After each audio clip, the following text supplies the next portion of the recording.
Carta de Paulo aos Romanos, capítulo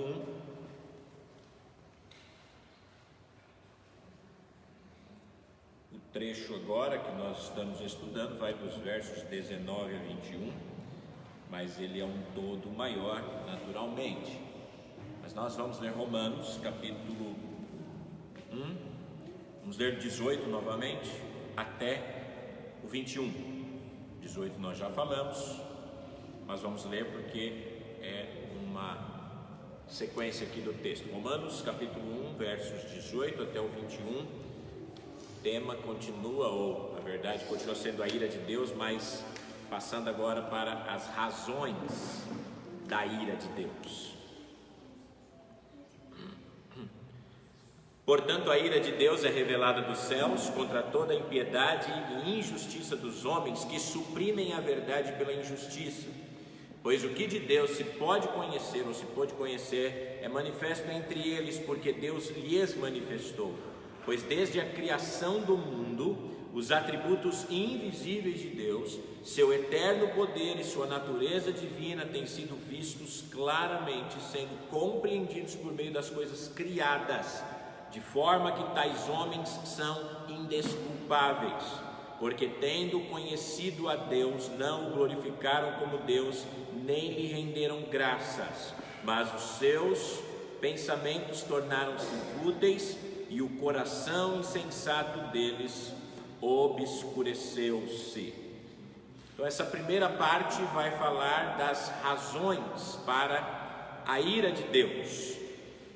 John MacArthur, ele diz em um certo comentário dele que o chefe de um departamento de evangelismo de uma grande denominação na América disse: nós não precisamos de evangelizar os povos do mundo que nunca ouviram a mensagem de salvação.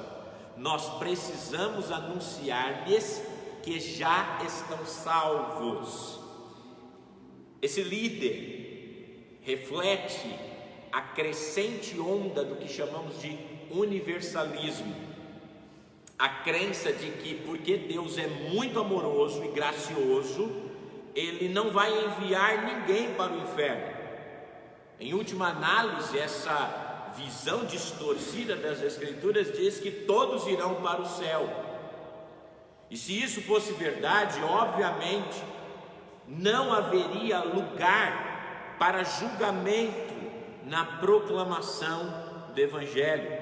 Obviamente também não haveria lugar para um evangelismo bíblico, porque como essa pessoa cita ou diz, nós não precisamos anunciar a mensagem de salvação, mas precisamos apenas anunciar que estão salvos. Então, na verdade, não é um evangelismo bíblico. Não é um evangelismo.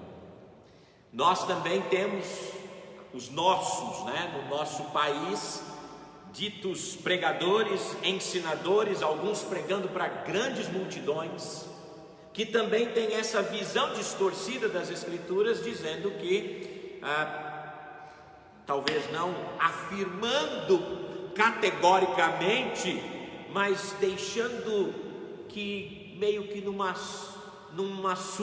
estilo surfista, de pregação, que fica ali na onda e balançando para um lado e para o outro, tentando de alguma forma dizer essa verdade, que na verdade não é uma verdade, mas tentando enganar os seus ouvintes, dizendo coisas semelhantes, em algumas de suas pregações, chegando a dizer que no céu, na mesa vai ter um lugar lá, e alguém vai chegar e vai falar: não, você vai sentar lá. E fala: não senta nesse lugar, porque esse lugar aí é de Hitler. Não senta aí nesse lugar, que você chegou a citar que esse lugar é de Judas, o Judas, o traidor de Jesus, que ele vai estar lá nessa mesa. Eu não vou estar junto com ele, então não é o céu que eu vou estar, pelo menos, eu não vou estar junto com Judas. Vamos estar em lugares diferentes. Então, se Judas vai estar no céu, se Hitler vai estar lá no céu, se esses cidadãos aí vão estar lá no céu, então, irmãos, não é para esse lugar que eu creio que eu vou, e não é esse o lugar que Jesus pregou também. Eu não posso dizer de algumas pessoas, mas é claro que Judas não foi salvo. A Bíblia diz claramente que ele era um filho do diabo. Não há como você tentar conciliar essas pessoas com a salvação. Bom, entre outros aí, outro dia eu ouvi também um grande pregador também, que já no passado foi bem conhecido. Hoje ele ainda é bem conhecido pelos seus vídeos na internet e tudo mais, parece um guru agora, né? Barbudão, cabeludão, anda com uma bengala na mão e tudo mais. Só dou os estilos, depois você procura e vê quem é a pessoa. Mas desses gurus aí, né, que fica ensinando um monte de coisa na internet, já foi um grande pregador que eu particularmente já admirei muito, e já li coisas dele do passado, e ainda posso ouvir algumas pregações dele de 20 anos atrás, que vão me edificar muito. Mas hoje, infelizmente, tem coisas muito ainda boas que ele fala, mas a maioria não. Mas um dia eu estava assistindo um vídeo dele na internet, e ele recebeu uma carta. Ele fica respondendo perguntas e tudo mais. Recebeu uma carta de uma menina falando assim, a menina escreveu para ele com 10, 11 anos, alguma coisa assim, a menina, e falou assim: fulano, meu pai morreu, e ele vivia, pai acho que era um bêbado, não lembro exatamente, sei que vivia uma vida bem pregressa e tudo mais, morreu de uma maneira trágica. E aí ela falou assim: minha avó falou que ele foi para o inferno, isso é verdade? Aí ele meio que deu um sorriso debochado e falou: não, filha, sua avó é uma religiosa, que tem aqueles conceitos antigos da religião. Seu pai não foi para o inferno, seu pai está no céu, não sei o que e tal. Eu falei assim: beleza, e assim vai. Tá cheio desses pregadores hoje aí, irmãos, né? Ensinando um monte de coisa aí, e fazendo aí também um monte de discípulos de teólogos da internet, alguma coisa assim.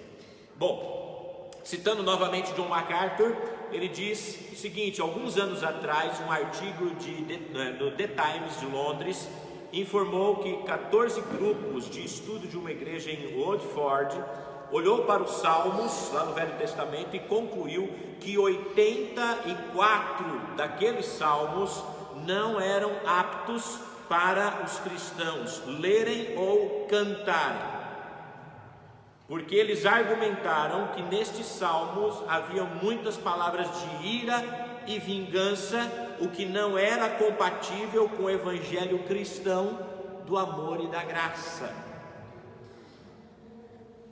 Parece-me que pode existir na nossa mente em algum momento uma tensão nessa questão de ira e também de amor, mas vamos pensar um pouco mais sobre isso e deixar que as Escrituras nos respondam sobre esta verdade. Não é o que eu penso, mas é deixar as Escrituras falar para nós o que ela fala sobre isso. Porque a Escritura deixa claro também justiça, ira e julgamento são tanto atributos divinos como são amor, misericórdia e graça. E nos atributos divinos, irmãos, não existe atributo mais importante e atributo menos importante.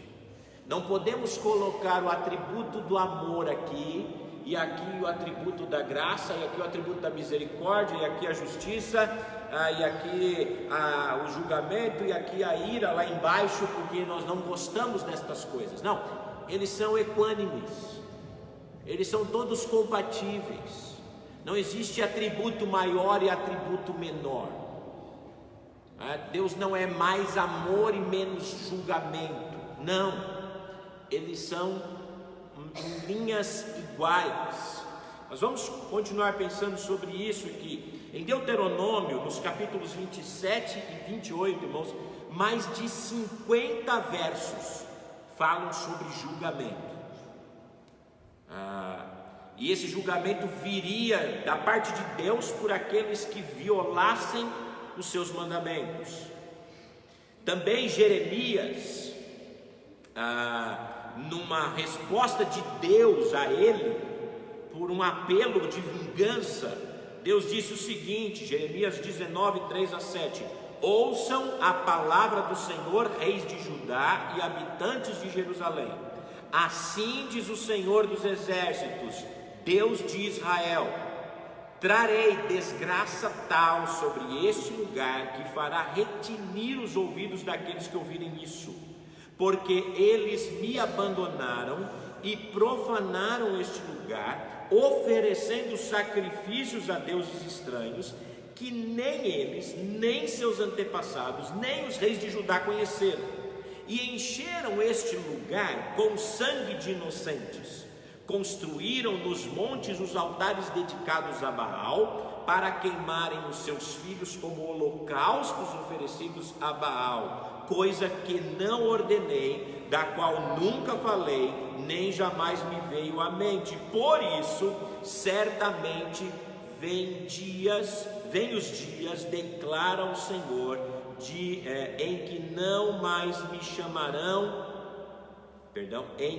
mais chamarão este lugar Tofete ou Vale de Ben-Rinom, mas Vale da Matança. Esvaziarei neste lugar os planos de Judá e de Jerusalém, e os farei morrer pela espada perante os seus inimigos, pelas mãos daqueles que os perseguem, e darei os seus cadáveres como comida para as aves e os animais. Isso é uma linguagem de julgamento, Deus falando.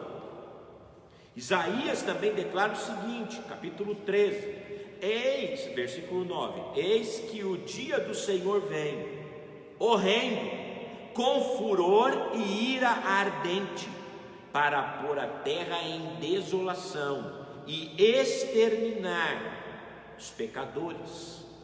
No capítulo 1, versículos 2 e 3, ele testemunhou que Deus é um Deus zeloso, e ele diz que é um Deus zeloso e vingador é o Senhor. O Senhor é vingador e colérico. O Senhor toma vingança contra os seus adversários, guarda a ira contra os seus inimigos. O Senhor é tardio em irar-se e grande em poder, e o Senhor de modo nenhum deixará impune os culpados.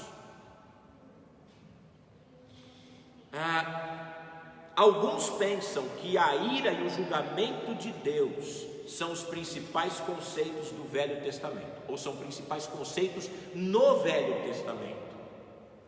E eu já ouvi coisas assim, talvez você já tenha ouvido coisas assim. No Velho Testamento, Deus é um Deus que se vinga, Deus é um Deus que manda matar, Deus é um Deus, desculpa a expressão, Deus é um Deus mau, Deus é um Deus que ele está bravo, ele estende a sua mão para destruir e coisas assim. Então nós colocamos isso para o Velho Testamento. Agora vamos notar o que o Novo Testamento diz. O Novo Testamento, irmãos, tem retratos absolutamente semelhantes aos do Velho Testamento, desse atributo divino.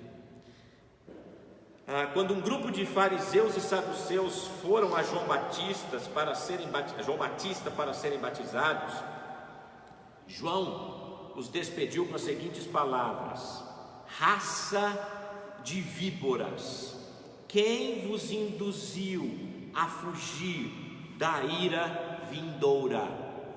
Olha a palavra ira vindoura, ira que viria, ira que seria derramada.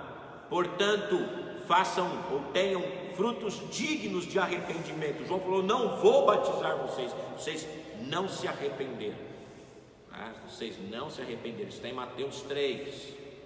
Um pouco mais tarde, ele disse sobre Jesus: aquele que vem depois de mim é mais poderoso do que eu, e eu não sou digno de desamarrar as suas sandálias. Ele vos batizará com o Espírito Santo e com fogo. A sua pá ele tem na mão, e ele vai limpar a sua eira, recolherá o trigo no celeiro, mas queimará a palha em fogo inextinguível. Olha a linguagem também de julgamento, de ira. Na verdade, aqui nós temos as duas linguagens. Quando o texto diz batizará com Espírito Santo e com fogo, são dois batismos. Não é um batismo aqui. É um batismo com o Espírito Santo e um batismo com fogo. E batismo com fogo, irmãos, não é o que os nossos queridos amigos pentecas dizem por aí: manda fogo, Senhor. Estou fora, quero não. Porque o fogo aqui é fogo de julgamento. Porque depois ele fala que esse fogo é o que queima a palha num fogo inextinguível. É a mesma linha de raciocínio. Batismo com fogo, fogo inextinguível. Batismo com o Espírito, e também aqui nessa mesma linha, se a gente for pensar, ele está falando da vida eterna. Está falando do batismo do trigo que será recolhido no celeiro. Os que são batizados com o Espírito é o trigo recolhido no celeiro. Os que são batizados com fogo é a palha que vai para ser lançada em fogo inextinguível. Aqui não é o batismo que o pentecostal fala de falar em línguas. Tem nada a ver com o fogo que eles falam lá de falar em línguas. É porque na verdade a má interpretação nesse sentido se dá porque lá em Atos dos Apóstolos, capítulo 2, fala que eles estavam reunidos e vieram línguas, notem a palavra, como que de fogo. Não fala vieram línguas de fogo, línguas como, é leitura. Às vezes falta a gente ler e observar o que a leitura diz. É leitura. Como que não é igual a dizer é língua de fogo, é como que de fogo, é separado, são coisas diferentes. Depois faz edição. Depois faz a edição do vídeo. Como que é diferente de ser igual, irmãos. Quando eu falo para alguém assim, olha, eu comprei esse livro e é como que uma Bíblia, mas não é uma Bíblia, é só o Novo Testamento, não é uma Bíblia completa, é como que uma Bíblia. Agora eu já pego este livro e falo aqui, isto é uma Bíblia, porque eu tenho todos os livros. Aqui é quase uma, não é uma Bíblia, porque ela não está completa. É diferente, são coisas diferentes. Então quando lá em Atos 2 acontece e Lucas registra falando que foram línguas como que de fogo, ele não falou que é línguas de fogo, parecia algo que eles viram vindo. Ele fala que soprou um vento impetuoso e vieram línguas como que de fogo, ou seja, algo parecido com fogo, foi o que eles conseguiram enxergar. E o Espírito Santo então desceu e eles falaram em línguas estranhas.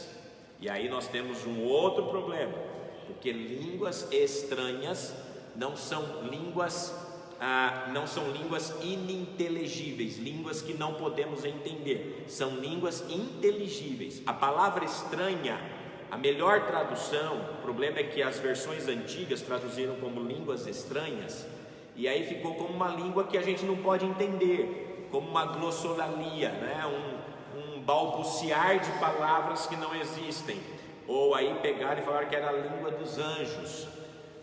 Irmãos, eu já estou entrando num monte de assunto. Agora eu já entrei, né? Agora eu vou até o fim, tem que terminar o assunto para não parar no meio. Mas aí começa aquela glossolalia, aquele monte de palavrolhos desconhecidos, e aí fala que são línguas dos anjos. Mas línguas estranhas, na verdade, seriam línguas estrangeiras. Tanto que lá em Atos 2, o que acontece? Nós temos lá partos, medos, elamitas e por aí vai. Pessoas de várias regiões reunidas. Cada um ouviram na sua própria língua materna. Eles ouviram os apóstolos pregando na sua própria língua. Qual foi o milagre? Eles falaram uma língua nunca antes aprendida. Esse foi o milagre. Eles não falaram, que nem a gente brinca às vezes, chupa bala house, né? Eles não falaram isso. Eles não ficaram falando, desculpa aqui, irmãos, parece brincadeira, mas não é. Eles não ficaram falando o xiricanta labachúrias ou labacheias, labachúrias. Não foi isso que aconteceu lá. Não foi isso que aconteceu. O que aconteceu eu vou falar um único versículo que eu sei de cor em hebraico, né? É como se ele chegasse aqui, tivesse um judeu e alguém chegasse aqui e falasse Breshit bara Elohim et haaretz et hashamayim.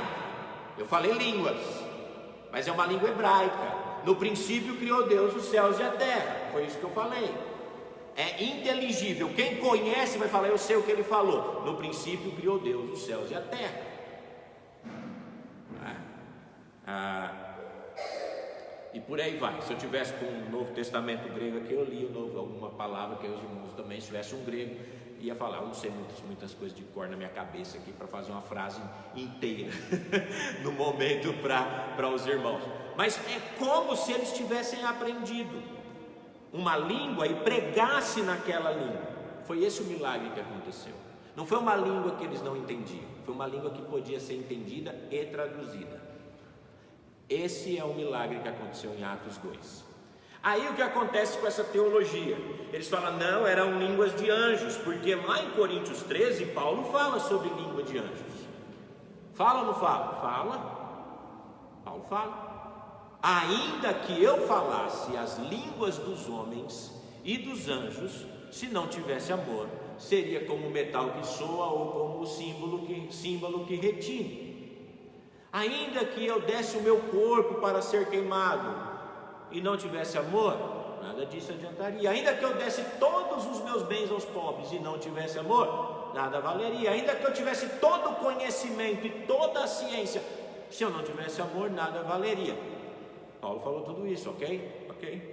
Vamos pensar no texto. O que é que Paulo está falando? Primeiro, nós estamos no contexto de dons espirituais, capítulos 12, 13 e 14 de 1 Coríntios. A igreja de Coríntios era uma igreja problemática, não é à toa que era uma igreja corintiana, problemática, desculpa aí os irmãos, mas é bíblico isso. Então era uma igreja com problemas, e Paulo está corrigindo os problemas. Havia abusos no uso dos dons espirituais, ok? Paulo quer falar de algo superior aos dons, que é o amor. No meio disso ele vai falar, há algo maior do que essa disputa por causa dos dons. E aí, irmãos, Paulo fala, ainda que, mais uma vez, interpretação, quem lê, é só ler, ainda que eu falasse, ele não disse que ele falava, ainda que eu falasse as línguas dos homens. O que é que Paulo está dizendo? Ainda que são, eu vou usar a palavra, depois eu explico, é uma hipérbole. O que é uma hipérbole? Um exagero proposital. Às vezes a gente anda muito, foi para algum lugar e falou, rapaz, eu acho que eu andei uns 15 mil quilômetros hoje, Eu não andei tudo isso. Às vezes eu andei 1 quilômetro, 2 quilômetros, eu estou cansado, parece que eu andei uns 15 mil quilômetros. O que é isso? É uma hipérbole, é um exagero. Paulo está dizendo, ainda que eu falasse as línguas dos homens, ou seja, ainda que ele falasse todos os idiomas e todos os dialetos, e ainda mais eu falasse as línguas dos anjos, Paulo não está afirmando que existe uma língua de anjos. Paulo está exagerando, dizendo, olha, se eu falasse todas as línguas dos homens, se eu falasse todas as línguas dos anjos, se é que existe, mas se eu não tivesse amor, não ia adiantar nada. Quem fala todas as línguas dos homens? Ninguém. E aí ele continua: e ainda que eu tivesse todo conhecimento. Quem tem todo conhecimento, irmãos? Nenhum homem tem todo conhecimento. Nosso conhecimento sempre é limitado. Sempre é limitado. Ninguém tem todo conhecimento. Nem no meu campo de teologia eu tenho todo o conhecimento da teologia. Eu não posso nem afirmar que eu tenho todo o conhecimento da teologia. Como Flávio não pode afirmar que tem todo o conhecimento de medicina. E nem no campo que ele se especializou, que é oftalmologia, ele não pode falar: eu tenho todo o conhecimento de oftalmologia. Até porque vão se descobrindo coisas novas, ou não? Sim. Vão se estudando, vai se chegando. Então, não existe ninguém que chegue a todo o conhecimento. Então Paulo está exagerando para falar de algo maior, que é o amor. Paulo não está afirmando que existe uma língua de anjos.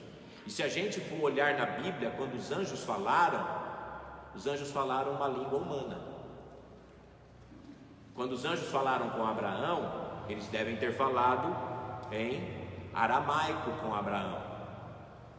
Ele não ouviu uma língua diferente, ele ouviu a língua dele. Sara, que estava lá na tenda, ouviu a língua dela. Quando os anjos falaram com as mulheres, quando Jesus estava lá, depois que Jesus ressuscitou, eles também devem ter falado na língua deles, ou aramaico, ou talvez o grego koiné, não sei qual das línguas, mas alguma língua que elas conheciam. Eles não falaram uma língua desconhecida, porque se os anjos chegassem para Maria lá, Marta, elas chegam lá e os anjos falam assim: ô siricanta labachuri alabacheias, né? O que elas iam pensar? Eles falam assim: Jesus, o que é isso, né? Eles falaram algo que elas pudessem entender, língua normal, irmãos. Então, na verdade, o milagre foi um dialeto falado lá em Atos 2 e tudo mais. E eu estou falando tudo isso, irmãos, porque eu estava falando do fogo, que não tem nada a ver com fogo. O Espírito Santo tem nada a ver com esse negócio de fogo do Espírito Santo, não, irmãos. O Espírito Santo, ele vem batizar para a salvação, e Jesus também batiza com fogo, ou seja, com julgamento. Então a linguagem de fogo aqui é a linguagem de julgamento. Voltei para quem que era o assunto do texto, depois de fazer uma volta grande. Normalmente eu me perco, dessa vez eu consegui retornar para onde eu estava. Isso são coisas, não acontece muito. Não deu sair do assunto, eu não consegui voltar para o assunto que era o ideal. Então, na verdade, temos aqui língua de julgamento e língua de salvação, são coisas separadas. Em João 3,36 também João disse, usando que Jesus, disse isso: aquele que crê no Filho tem a vida eterna, mas aquele que não crê no Filho não verá a vida, mas a ira de Deus permanece sobre ele. Ou seja, irmãos, nós estamos falando de ira, julgamento. Jesus, que era o Deus encarnado e portanto o amor encarnado, ele falou mais, foi a pessoa que mais falou sobre julgamento e inferno do que qualquer outra pessoa na Escritura. Jesus foi quem mais falou de julgamento e inferno. E talvez tenha sido a verdade que Jesus mais falou foi essa, do que qualquer outra. É uma das verdades mais faladas que Jesus. Vamos só olhar algumas delas, olhando lá para Mateus, no Sermão do Monte, aqui, capítulo 5 de Mateus, versículo 22. Jesus vai dizer o seguinte: mas eu digo a vocês que qualquer que se irar contra seu irmão estará sujeito a julgamento. Também qualquer que disser ao seu irmão raca, que é algo semelhante a um termo de desprezo, possivelmente algo parecido com tolo, será levado a um tribunal. E qualquer que disser louco corre o risco de ir para o fogo do inferno. Não vou aqui dar os detalhes do que tudo Jesus está dizendo, mas apenas para mostrar que Jesus fala de linguagem de julgamento. Linguagem de julgamento. Olha um pouquinho mais adiante, em Mateus mesmo, capítulo 5, se você tiver com sua Bíblia aberta, versículos 29 e 30, ele diz: se o seu olho direito o fizer pecar, arranque-o e lance-o fora. É melhor perder uma parte do seu corpo do que ser todo ele lançado no inferno. Se tua mão direita o fizer pecar, corte-a, lance-a fora. É melhor perder uma parte do seu corpo do que ir todo ele para o inferno. E aqui, irmãos, não é literal arrancar o olho ou cortar a mão. Ele está dizendo de cortar o mal do pecado, cortar a raiz do pecado, para que você não se perca. É isso que ele está dizendo. Óbvio que o crente não vai se perder, mas a linguagem é declaratória de julgamento. Poderíamos ainda olhar outros textos aqui no Sermão do Monte, mas vamos sair um pouquinho do Sermão do Monte, lá em Mateus ainda, no capítulo 8, versículo 12, diz assim: mas os súditos do reino serão lançados, e aqui não do reino de Deus, né? Mas os súditos do reino serão lançados para fora, nas trevas, onde haverá choro e ranger de dentes. Choro e ranger de dentes. Mais uma vez, ser lançado para as trevas exteriores, traz algumas outras versões. Veja que Jesus está falando em linguagem de julgamento. Em Mateus capítulo 10, versículos 14 e 15, no contexto em que Jesus tinha mandado os seus discípulos para pregarem o Evangelho, ele diz assim, quando ele está mandando, lá nos versículos 14 e 15: se alguém não os receber, nem ouvir as suas palavras, sacudam a poeira dos pés quando saírem daquela casa ou cidade. Eu digo a verdade, no dia do juízo haverá menor rigor para Sodoma e Gomorra do que para aquela cidade. Menor rigor para Sodoma e Gomorra. Sodoma e Gomorra talvez tenha sido dos piores exemplos que nós temos no Velho Testamento, de como as pessoas viviam de maneira imunda, longe de Deus, e atraiu o julgamento de Deus por causa dos seus pecados. Foram destruídos. Jesus diz que nessa missão que ele envia os 12, se eles não fossem ouvidos, haveria maior rigor para eles do que para uma cidade imunda como Sodoma e Gomorra. Julgamento. Jesus é que está falando estas coisas. Eu só estou mostrando para os irmãos. E ainda mais à frente, no capítulo 10 de Mateus, versículo 28, diz assim: não tenha medo dos que matam o corpo, mas não podem matar a alma. Antes tenham medo daquele que pode destruir tanto a alma como o corpo no inferno. Ainda no mesmo contexto da instrução que ele está dando aos seus discípulos, ele ainda alerta as multidões, dizendo, que toda palavra frívola que os homens proferirem, dela darão conta para ele no dia do juízo, porque pelas tuas palavras serás justificado e pelas tuas palavras serás condenado. Em outras palavras, é por causa do terrível juízo de Deus sobre a humanidade descrente, que devemos estar movidos para testemunhar a provisão de Deus de escape através de Jesus Cristo. É porque existe um julgamento, e porque, como Paulo fala lá em 2 Coríntios capítulo 5, versículo 11, por causa do temor do Senhor, procuramos persuadir os homens, porque haverá um dia em que haverá uma vingança do Senhor. E aí, irmãos, Lucas vai relatar em Atos, Paulo falando sobre isso. Em Efésios, Paulo falando à igreja de Éfeso, ele vai dizer: ninguém vos engane com palavras vãs, porque por elas vem a ira de Deus sobre os filhos da desobediência.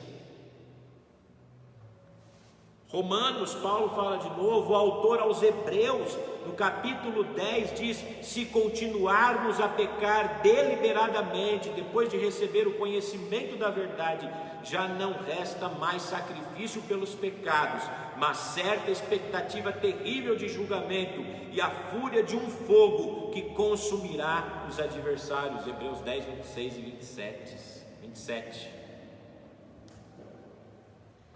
Capítulo 12, mais uma vez o autor de Hebreus, no versículo 25, vai dizer a mesma coisa. E eu quero terminar de olhar nesses textos do Novo Testamento. Ainda poderíamos falar de muitos outros, olhando para dois textos de Apocalipse. Apocalipse capítulo 14.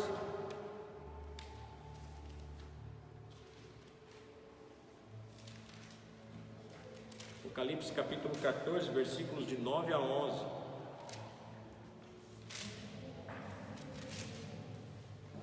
Diz o seguinte: um terceiro anjo o seguiu, dizendo em alta voz: se alguém adorar a besta e a sua imagem, e receber sua marca na testa ou na mão, também beberá do vinho do furor de Deus, que foi derramado sem mistura no cálice da sua ira.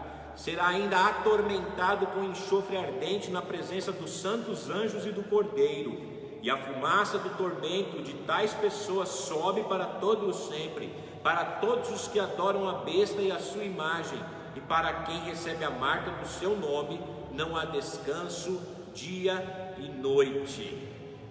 Não há descanso dia e noite. Então nós temos aqui uma linguagem de ira. E eu quero também ainda mostrar em Apocalipse 22, o último capítulo da Bíblia. Depois nós voltamos em Romanos. Apocalipse 22, versículos 14 e 15 diz: felizes os que lavam as suas vestes e têm direito à árvore da vida e podem entrar na cidade pelas portas. Fora ficam os cães, os que praticam feitiçaria, os que cometem imoralidades sexuais, os assassinos, os idólatras e todos os que amam e praticam a mentira. Versículos 18 e 19: declaro a todos os que ouvem as palavras da profecia deste livro: se alguém lhe acrescentar algo, Deus lhe acrescentará as pragas descritas neste livro. Se alguém tirar alguma palavra deste livro de profecia, Deus tirará dele a sua parte na árvore da vida e na cidade santa, que são descritas neste livro. E aqui, irmãos, só um comentário sobre esse texto.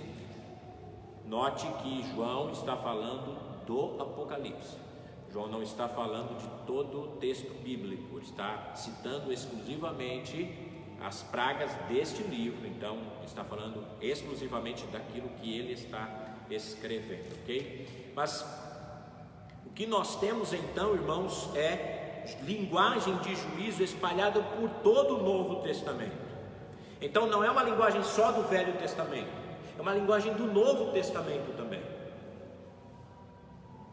As pessoas hoje, como nos tempos passados, querem negar um Deus irado.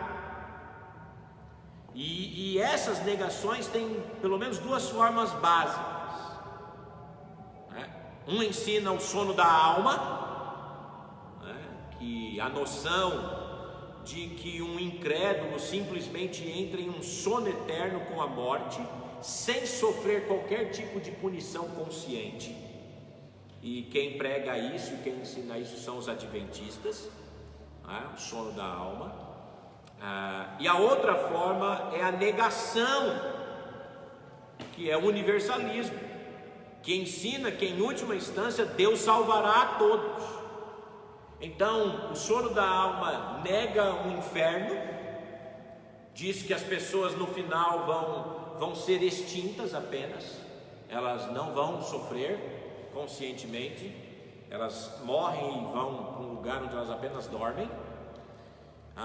E o universalismo, que é a outra forma, que nega o inferno também, que nega qualquer castigo, mas na verdade todos vão para o céu, independentemente de qualquer coisa. Ambas as heresias contradizem diretamente a palavra de Deus. E aí, 4 precauções estão em ordem no que diz respeito aos ensinamentos sobre a ira de Deus. Em primeiro lugar, devemos estar cientes do grande apelo para o homem natural de conceitos como um sono da alma inconsciente e do universalismo. Ambos negam o julgamento e a ira de Deus. Em segundo lugar, devemos reconhecer a influência do liberalismo cristão, que vê Deus como sendo muito amoroso para condenar a ninguém, e necessariamente nega a autenticidade dos textos que afirmam o contrário. O liberalismo teológico, eu falei sobre isso numa quarta-feira aqui, se não me falha a memória. O liberalismo teológico, ele tira os milagres da Bíblia. Por exemplo, acho que eu citei justamente isso, eu sempre cito esse, não cito outro. Quando as 10 pragas lá do Egito, o liberalismo teológico diz que as 10 pragas que aconteceram no Egito, elas não foram milagres, não foi uma coisa sobrenatural, foram coisas naturais que aconteceram. Aconteceram coisas naturais, uma coisa foi levando a outra, que foi levando a outra, que foi levando a outra, que foi levando a outra, e aconteceu as 10 pragas do Egito.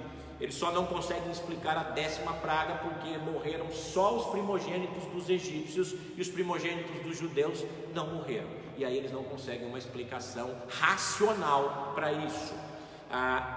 E também aí eles dizem que, por exemplo, quando Moisés chegou com o povo no Mar Vermelho, o Mar Vermelho não abriu, na verdade. Havia um local que durante um período de seca fica baixinho, então a pessoa passa lá tranquilo, não tem nenhum problema. E aí eu até citei que alguém falou que num seminário, um professor ensinando isso, o aluno lá sentado no fundo da classe, quando o professor falou isso, o aluno gritou lá no fundo, aleluia, Aí o professor se assustou, falou assim, por que aleluia? Ele falou, o milagre foi maior, professor. O professor falou, por quê? Ele falou assim, Deus afogou um exército e cavalos e cavaleiros com meio metro d'água. Isso sim que é milagre, Então, irmãos, o liberalismo teológico vai tirar textos bíblicos, e quando fala de ira e de julgamento, eles vão negar que esses textos são de fato bíblicos, ok? Em terceiro lugar, devemos perceber que os grupos religiosos que negam a ira de Deus, eles frequentemente esses grupos, eles não vivem uma vida realmente que busca a santidade e um culto de adoração a Deus. E em quarto lugar, devemos lembrar que a negação da ira de Deus remove o propósito e a motivação para testemunhar, a saber, a salvação dos incrédulos do pecado, do inferno, da ira de Deus, e também nos priva de ver Deus sendo glorificado pela salvação do homem.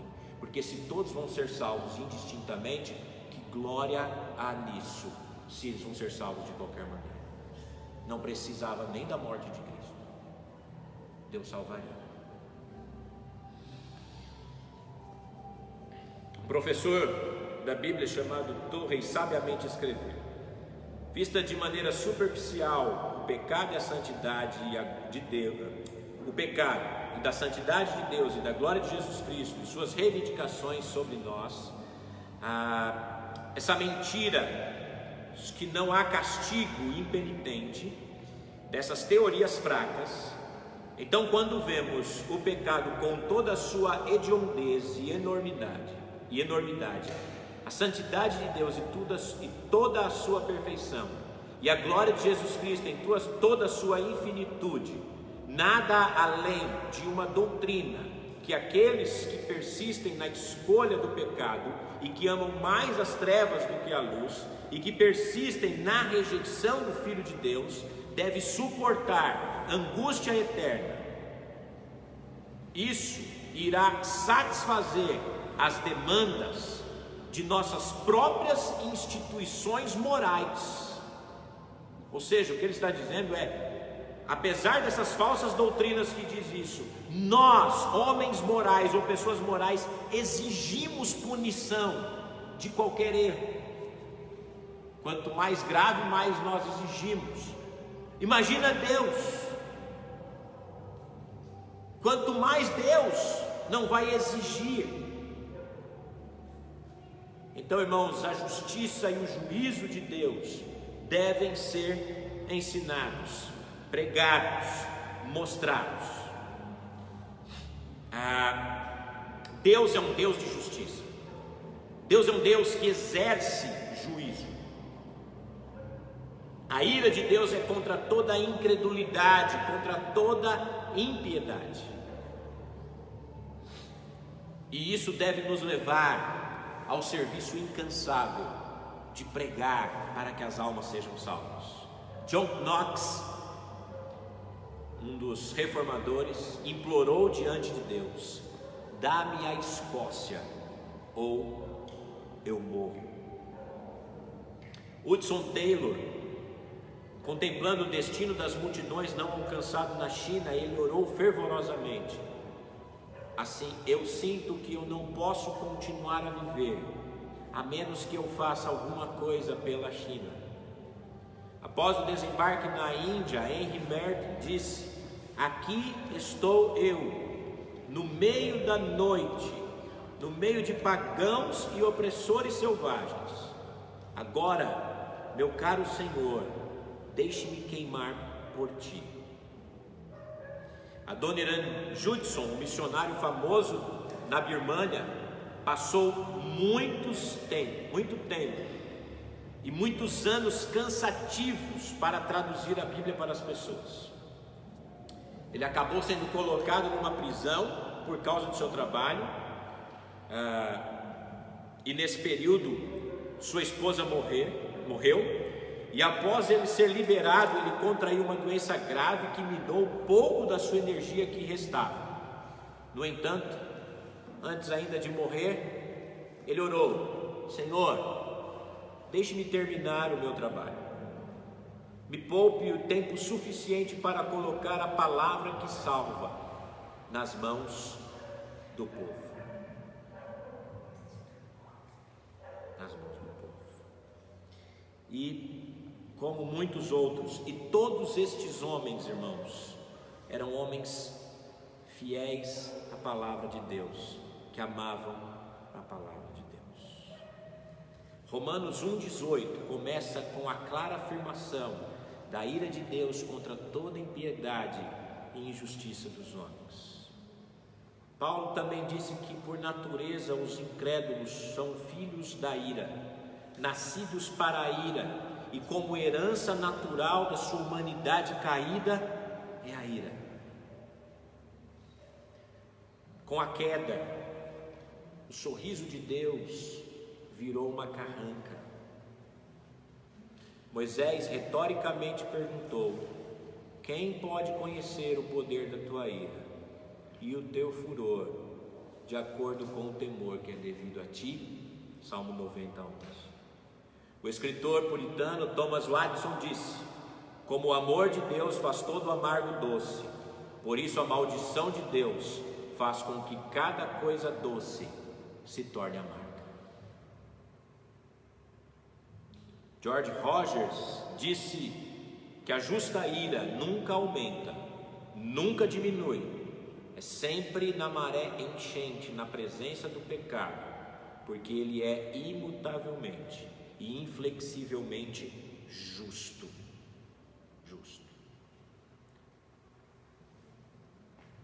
Deus é um Deus puro, mas ele detesta o tão que é impuro. Ele é santo, então ele detesta tudo aquilo que mina a santidade. Como é que pode Deus ser um Deus se ele não punir o pecado? A justa ira de Deus, irmãos, é a resposta para a injustiça do homem. Ele é santo, ele é justo e ele é bom. E por isso, a ira é a única resposta para um Deus perfeitamente santo, para com os homens perdidos. A justa ira de Deus é que cada homem vai comer cada bocado dos seus pecados, por causa da perfeição divina, como qualquer outro dos seus atributos. Em Romanos 9, versículos 22 e 23, se Deus nos permitir, um dia chegaremos lá. Diz assim: que dizer se ele fez isso para tornar conhecidas as riquezas da sua glória aos vasos da sua misericórdia que preparou de antemão para a glória? Deixa eu ver se eu estou lendo. Não, perdão, 22 e 23. E se Deus, querendo mostrar a sua ira e tornar conhecido o seu poder, suportou com paciência os vasos de sua ira preparados para a destruição, que dizer se ele fez isso para tornar conhecidas as riquezas da sua glória aos vasos de misericórdia que preparou de antemão para a glória? Ou seja, irmãos, Deus, ele vai punir o pecador, porque ele detesta o pecado que habita no homem sem Jesus Cristo. Agora, para nós concluirmos hoje, começando a pensar no versículo 19 de Romanos. Até agora eu não pensei no versículo 19 de Romanos. Até agora eu só quis mostrar para os irmãos a existência da ira, de maneira clara, tanto no Velho quanto no Novo Testamento, e a necessidade de punição.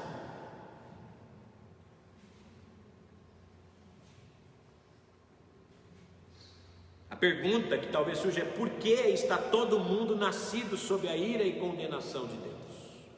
E essa pergunta merece atenção. E são essas perguntas que Paulo responde dos versículos 19, na verdade, até o 23. Nós lemos até o 21. E eu quero ler de novo agora, talvez a gente vai entender melhor. Por que o homem merece a ira de Deus? Porque o que de Deus se pôde conhecer é manifesto entre os homens, ou entre eles, porque Deus lhes manifestou, desde a criação do mundo, os atributos invisíveis de Deus, seu eterno poder, sua natureza divina, têm sido vistos claramente, sendo compreendido por meio das coisas criadas, de forma que tais homens são indesculpáveis. Porque tendo conhecido a Deus, não o glorificaram como Deus, ou seja, roubaram a glória de Deus, nem lhe renderam graças, mas os seus pensamentos tornaram-se fúteis, e o coração insensato deles obscureceu-se. Dizendo-se sábios, tornaram-se loucos, trocaram a glória do Deus imortal por imagens feitas segundo a semelhança do homem mortal, bem como de pássaros, quadrúpedes e répteis. Eles roubaram a glória de Deus, e é isso que o homem tem feito.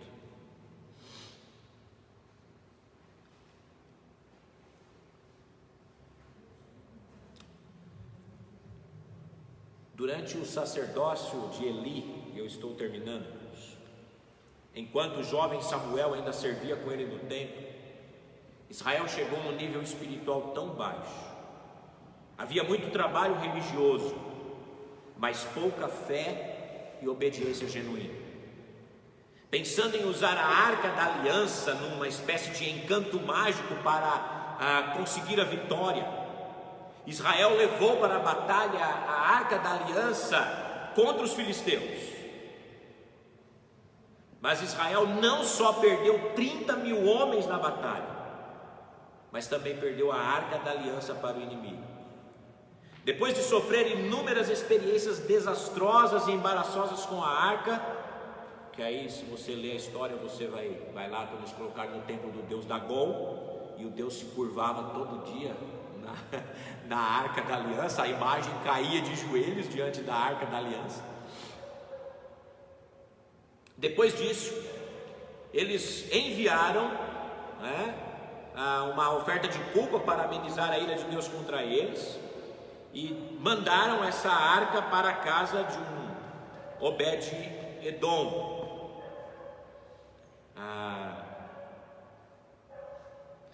E aí eles fizeram isso. Quando Acã também roubou alguns despojos de Jericó, aos quais deveriam ser dados ao tesouro do tabernáculo, o seu pecado levou Israel a ser derrotado em Ai. E quando ele foi exposto à sua desobediência, ele prontamente confessou: pequei contra o Senhor. Deus é absolutamente justo, nunca condenando, a menos que a condenação seja merecida.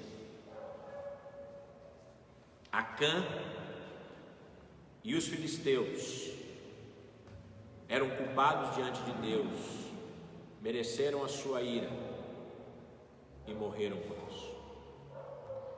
Por isso que Paulo, aqui em Romanos 1, do 19 ao 23, dá algumas razões,